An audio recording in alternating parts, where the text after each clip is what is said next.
अगर रोगी को कब्ज है तो क्या करें? आपके पास एक सवाल आ गया रोगी का कि मेरे को कब्ज हो गई है ना, तो क्या करना है?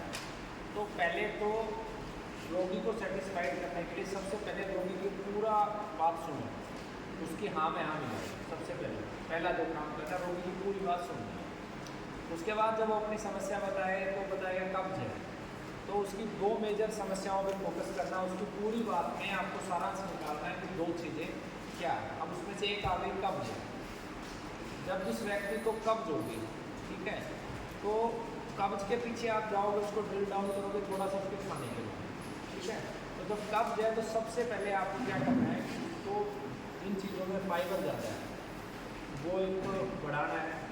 दूसरा, उनको रो नाइट में थोड़ा सा बढ़ावा देना है। तीसरा, उनको घी का सेवन बढ़ाना है, ठीक है। ये तीन चीज़ें आप भोजन में चेंज कर दो। अगर शुद्ध घी नहीं है रोगी के पास, गाय का घी बाज़ार में जो बिक रहा है 95% नकली है, किसी भी कंपनी का हो नकली है, तो घी की जगह उसे शुद्ध जो है तेल आप दे सकते हो मौसम के अनुकूल। जैसे इस समय गर्मी है तो गर्मी में शीतल प्रवृत्ति का तेल क्या है, नारियल दे सकते हैं, ठीक है। नारियल को देंगे, इसका पैमाना क्या है कि कोई शीतल प्रवृत्ति है उसका भी तरीका बताता है। अधिकतर तेल उष्ण प्रवृत्ति के होते हैं, जो शीतल होगा वो सर्दी में जम जाएगा और जो उष्ण होगा वो सर्दी में भी नहीं जमेगा, ठीक है। तो ये इसका लॉजिक है, ठीक है।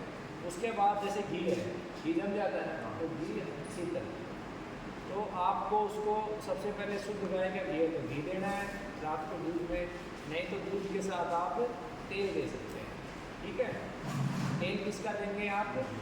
नारियल का दे सकते हैं। दूसरे तेल में प्राथमिकता उन तेलों की देनी है जो उसकी कब्ज के साथ उसके कैंसर को ख़त्म करे। तो कैंसर को ख़त्म करने में अलसी का बहुत बड़ा योगदान है। वर्टलिंग एक साइंटिस्ट हुए, उन्होंने इसको बहुत फोकस किया है। वो अलसी करती है आपकी कोशिकाओं तक ऑक्सीजन पहुँचाने का काम करती है। तो अलसी वैसे भी हम प्रेफरेंस के साथ रोगी को देते हैं, तो हमने उसको अलसी का तेल दे दिया, ठीक है। अब उसके शरीर में चिकनाई बढ़ेगी, जल तत्व बढ़ेगा, तो स्वतः ही कब्ज खुलेगी।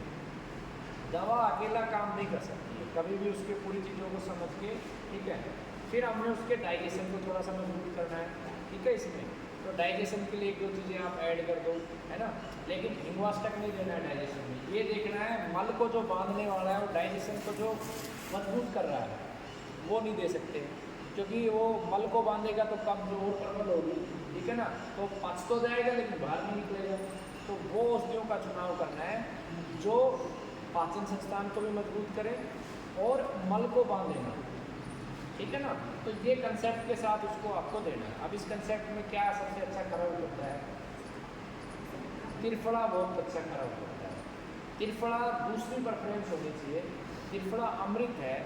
क्यों अमृत है? क्योंकि वो वात पित्त कफ को समन करता है, तो सारे दोषों को खत्म करता है, तो त्रिफला की प्रेफरेंस होनी चाहिए, है ना।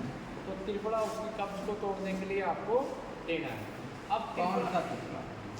कौन सा त्रिफला के अंदर देखिए, जब हम कैंसर पेशेंट को देते हैं त्रिफला, और अगर उसको कीमो रेडिएशन लग चुकी है, तो त्रिफला के अंदर हमें क्या करना है कि कीमो रेडिएशन लगने के बाद हम थोड़ा आंवला बढ़ा सकते हैं।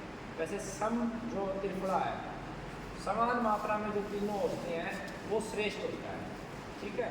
वो आपको कैंसर पेशेंट को देना है, तीनों समान, 1 2 3 का नहीं देना है, इसमें तीनों को समान आपको देना है।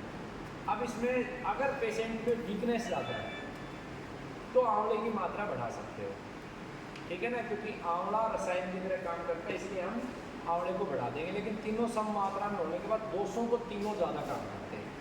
तीनों दोषों को बाहर निकालने के लिए सम मात्रा वाला ज़्यादा काम करता है, मेरा अनुभव है। और अगर कमजोरी है और साथ में उसको कब्ज और पाचन में भी दिक्कत है, तो हम उसको आंवले को बढ़ा दें, ठीक है।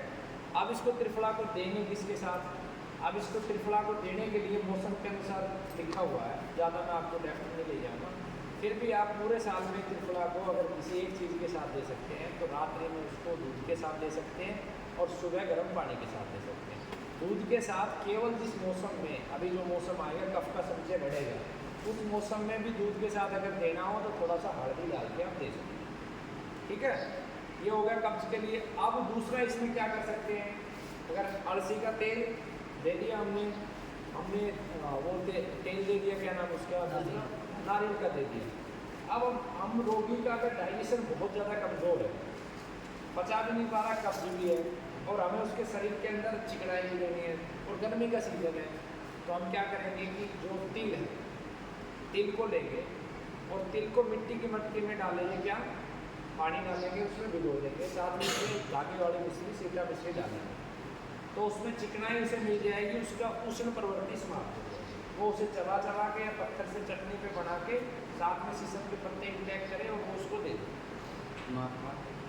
मात्रा उसके शरीर के सामर्थ्य के अनुसार 1 चम्मच भी दे सकते हैं, अगर सामर्थ्य कम है तो 1 चम्मच से शुरू कर सकते हैं, और फिर धीरे धीरे इसे हम बढ़ा सकते हैं, जैसे उसको पाचन करता जाए। इसकी मात्रा अधिकतम जो है गर्मी के सीजन में 2-2.5 चम्मच तक दे सकते हैं, सर्दी में इसको थोड़ा सा और भी बढ़ा के दे सकते हैं, ठीक है। नेक्स्ट इसमें क्या दे सकते हैं कब्ज को तोड़ने के लिए, अरंडी का तेल जो है वो कैंसर पे भी काम करता है और आपके कब्ज पे भी काम करता है। कैंसर पे कैसे काम करता है, वात को नियंत्रित करता है, और जो सेल का डिवीजन होता है, कैंसर में क्या होता है कि सेल का डिवीजन अनकंट्रोल हो जाता है, अनकंट्रोल सेल का डिवीजन होता है, तो उसमें रोल वात का होता है। वात के विकृति होने की वजह से सेल का डिवीजन अनकंट्रोल होता है, तो जब हम उसको अरंडी का तेल देंगे तो वो एक तरफ तो उसको चिकनाई भी देगा, वो विरेचक का भी काम करेगा, और साथ में सेल के डिवीजन को भी रोकेगा। कैंसर के पेशेंट पे जब हम काम करें, हमेशा जीवन में जब भी हम काम करें तो एक साथ कई चीज़ों को साथ दें। ऐसे कहते हैं, वैसे मुझे कहते हैं कि तू एक साथ कई चीज़ों में घुसता है, लेकिन मुझे मेरा जो अनुभव रहा ना, एक साथ हम कई चीज़ों में घुसते हैं, मतलब उसके लाभ बहुत ज़्यादा होते हैं। जैसे मान लो आपने किसी को कब्ज है, कैंसर पेशेंट को, और आपने ऐसी औषधि सेलेक्ट करके दी जो खाली कब्ज पे काम करती है, और एक ऐसी औषधि आपने दी जो कब्ज पे भी काम करती है, कैंसर पे भी काम करती है, डाइजेशन पे भी काम करती है, तो वो उसके लिए श्रेष्ठ है, वो बल भी बढ़ाने वाली है ना। इसलिए मैंने इसको मैं तीसरे नंबर पे लेके आया हूँ, क्योंकि अरंडी का तेल बल नहीं बढ़ाता ज़्यादा, शरीर को ताकत ज़्यादा नहीं देता, ठीक है। तो ये 3 चीज़ें इसमें हो गई। तो इस तरीके से इनसे आप कब्ज से डील कर सकते हो, ठीक है। इससे आप कब्ज की जो समस्या है इसी से आप डील कर सकते हो, और बहुत सारी चीज़ें हैं आप लोगों ने साल भर पढ़ा है, तो उसमें से सेलेक्ट करके आप कब्ज को तोड़ने के लिए चीज़ें दे सकते हो। उसके बाद कैंसर पेशेंट को